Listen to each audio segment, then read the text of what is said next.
Muy buenos días. Hoy vamos a empezar nuestra reflexión sobre el curso Teología Fundamental. El desarrollo de estas clases será en torno a 4 grandes temas. Un primer capítulo en el que vamos a ver la naturaleza de la teología fundamental, una introducción histórica sobre su desarrollo a lo largo de los tiempos, para luego centrarnos en el método, el objeto y la razón de ser de la teología fundamental. Capítulo segundo será sobre la revelación, el capítulo tercero sobre la fe y el capítulo cuarto sobre la credibilidad. Es decir, el capítulo segundo, tercero y cuarto iremos desarrollando los puntos fundamentales de la teología fundamental, es decir, de qué trata esta teología fundamental. Recomiendo tener a mano un manual de teología fundamental, como el manual de César Izquierdo, que lleva el título Teología Fundamental, y también está muy interesante el libro de René Latourelle, Problemas y Perspectivas de la Teología Fundamental, de Salamanca, año 1982. El manual de César Izquierdo es de EUNSA. Bien, entonces, la idea es recorrer hoy juntos el primer capítulo del curso, Naturaleza de la Teología Fundamental. Primera idea básica, tener claro que la teología fundamental hunde sus raíces en una disciplina que se dio desde el principio en el cristianismo, que es la apologética. La apologética va a tener un desarrollo largo, arduo, pero la teología fundamental hunde sus raíces en la apologética, pero como la conocemos hoy, ha variado y ha variado bastante.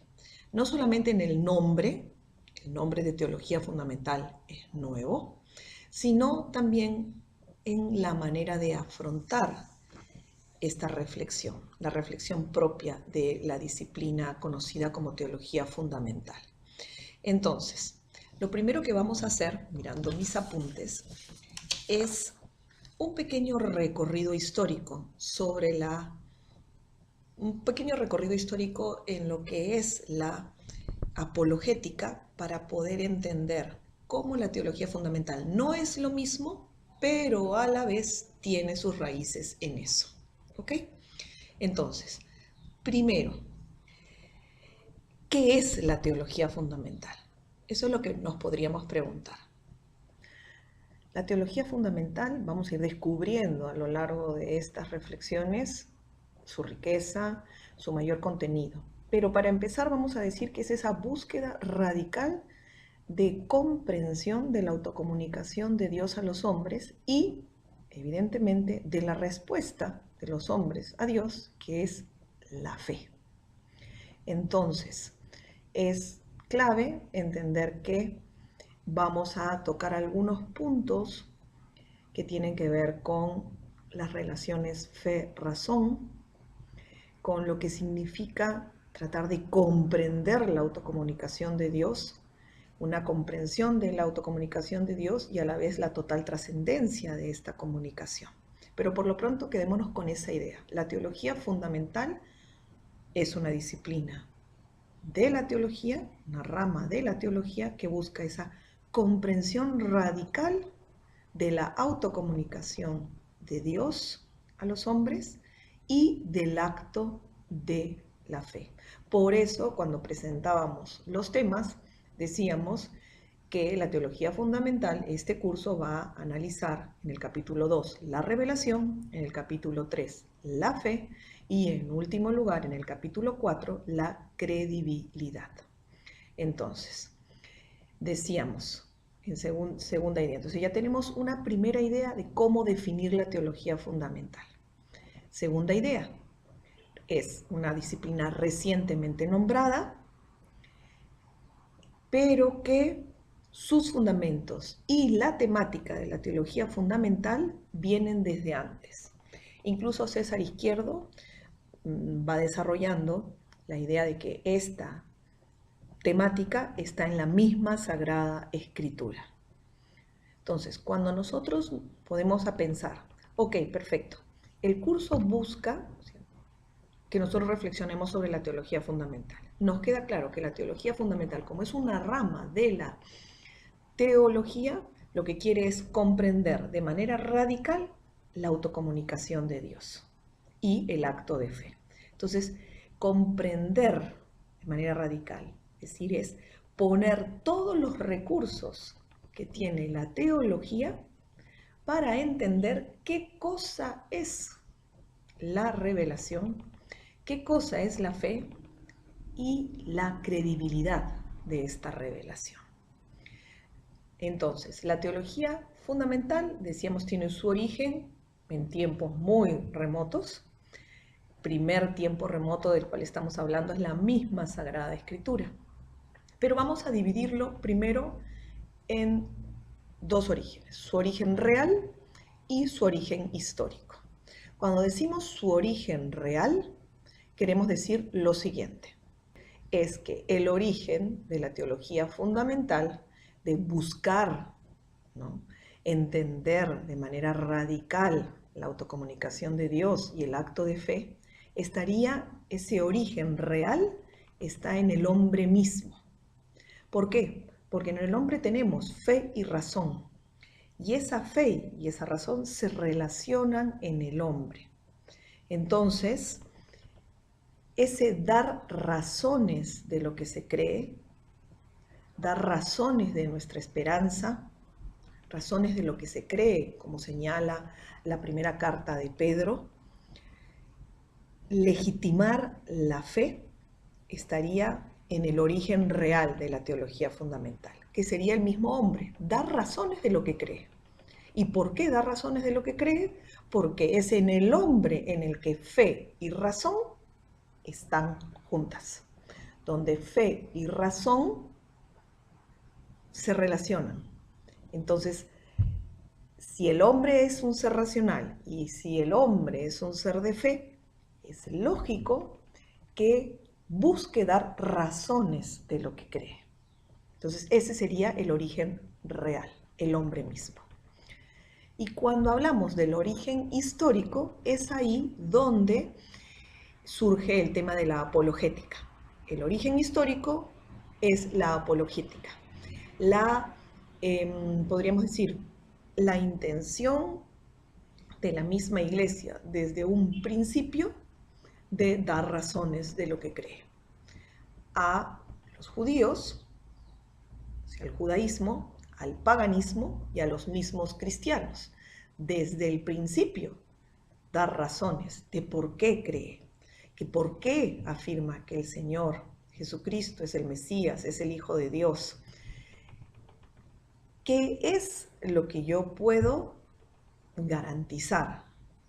Entonces tenemos el origen real, el hombre mismo, el origen histórico, la apologética. Vamos entonces a hacer un rápido recorrido por la vida de la apologética dentro de la Iglesia. Entonces, la teología fundamental cambió de nombre, es una nueva disciplina en cuanto a su orientación, a su comprensión, pero evidentemente tenemos que conocer el desarrollo de la apologética, de la historia de la apologética, para poder entender dónde está el origen de la teología fundamental. Entonces, veamos el desarrollo histórico de la apologética. Voy a revisar aquí mis apuntes. Primer punto, diríamos, la apologética en la Sagrada Escritura. Si nosotros hablamos de la apologética en la Sagrada Escritura, ¿cuál es el objetivo? El objetivo es mostrar que Jesucristo es el Mesías. Todo el anuncio que se haga en la Sagrada Escritura para mostrar que Jesús es el Mesías, buscará mostrarlo con argumentos. Buscará mostrar que si Jesucristo es el Mesías, ¿por qué? ¿Cuáles son esas razones? En la Escritura vamos a encontrar que se apela a la razón para poder llegar a la fe. La fe de los cristianos es una fe que está sólidamente fundada. Entonces, ese sería punto 1. La apologética en las Sagradas Escrituras. Mostrar que la fe de estos cristianos, la fe en un Jesucristo que es el Mesías, la fe en un Jesucristo que ha resucitado, que es el Hijo de Dios, que Dios es uno y trino, esa fe, esos principios de fe están sólidamente fundamentados, están, diríamos, racionalmente fundamentados.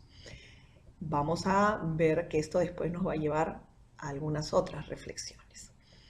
Cuando hablamos, pasemos al segundo punto, los padres de la iglesia. Cuando nosotros hablamos de los padres de la iglesia, voy a poner un poquito más cerca de ese punto para poder no perderme en la reflexión.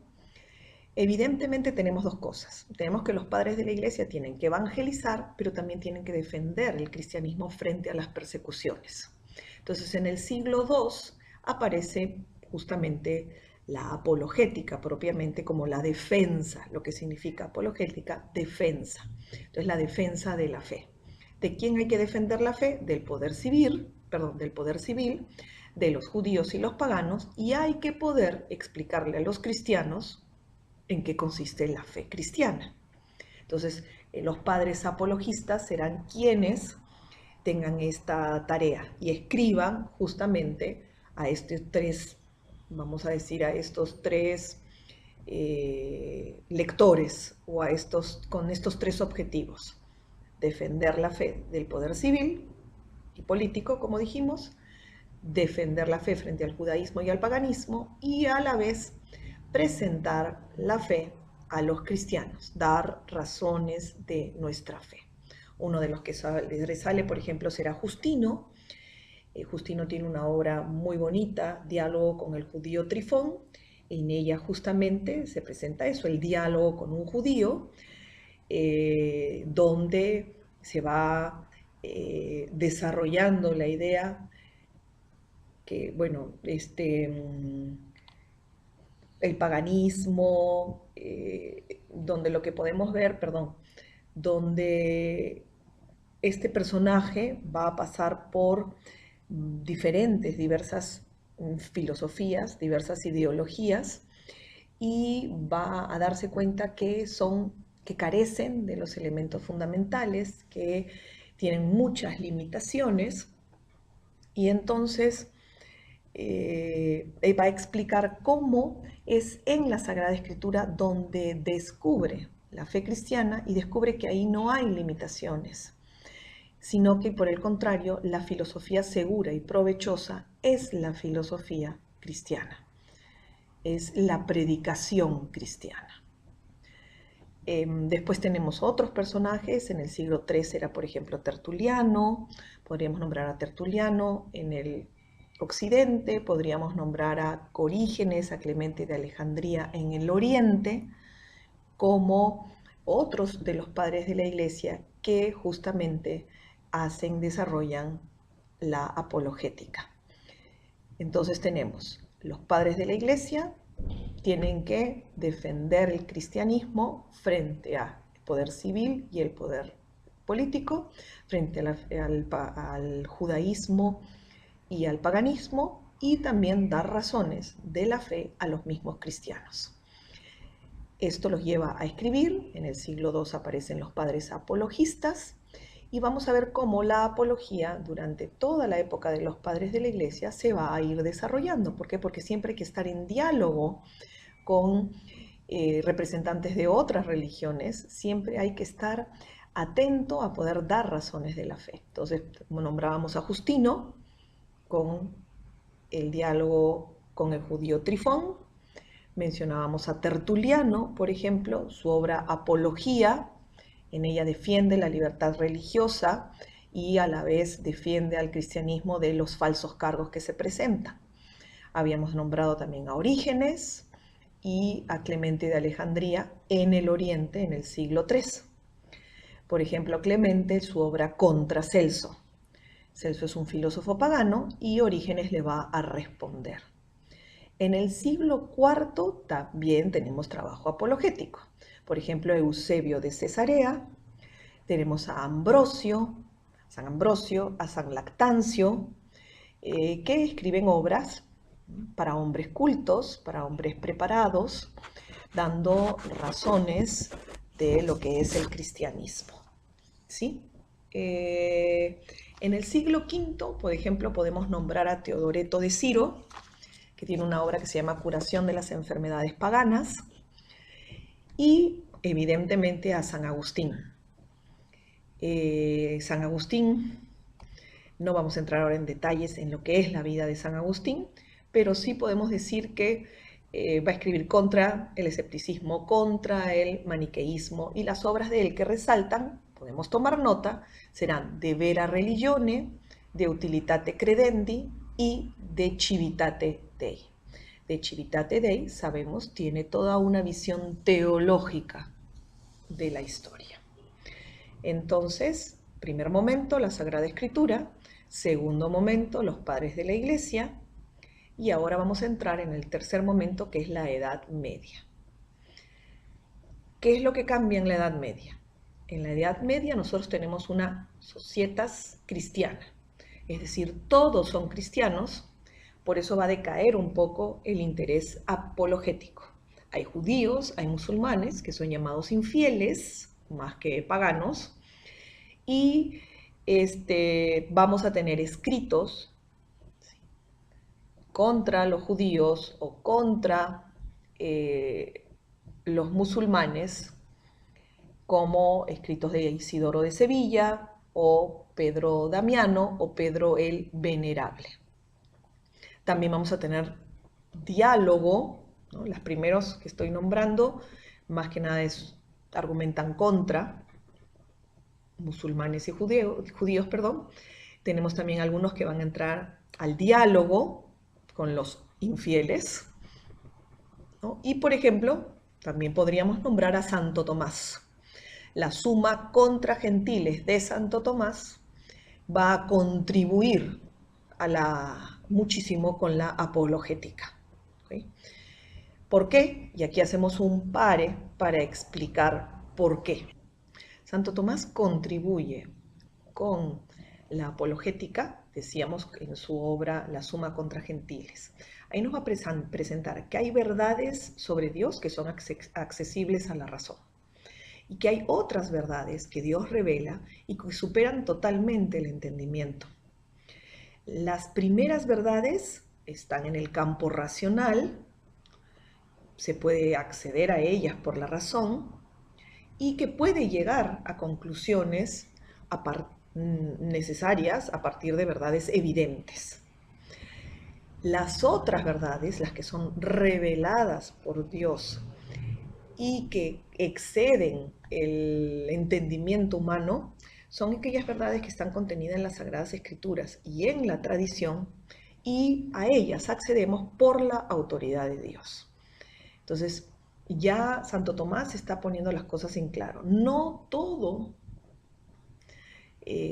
cuando yo intento dar razones de mi fe, tengo que tener en claro que no todo es comprensible para el hombre, que estamos hablando de que es Dios el que se revela, y si es Dios el que se revela, Dios es misterio, Dios es trascendencia, Dios es cercanía, Dios es revelación, pero a la vez es misterio, ¿no? Siempre nos movemos, como acá diría, como decía Guardini, nos movemos en los contrarios, en los Gegensatz en alemán, en los opuestos, ¿no?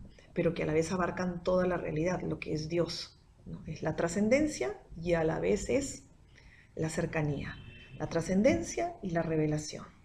Son verdades a las que yo puedo acceder por la razón y verdades que superan el entendimiento. Entonces, en la Suma contra Gentiles va explicando justamente estos aspectos. ¿Por qué? Porque definitivamente no se trata de que yo llegue a un conocimiento perfecto de esas verdades, sino que hay verdades, las verdades de fe, no, O sea, el objetivo principal no es llegar a la comprensión perfecta de las verdades, es lo que queríamos decir, sino que las verdades de fe no se oponen a la razón natural. Eso va a ser clave y eso es la gran contribución de Santo Tomás. Entonces, después de Santo Tomás, vamos al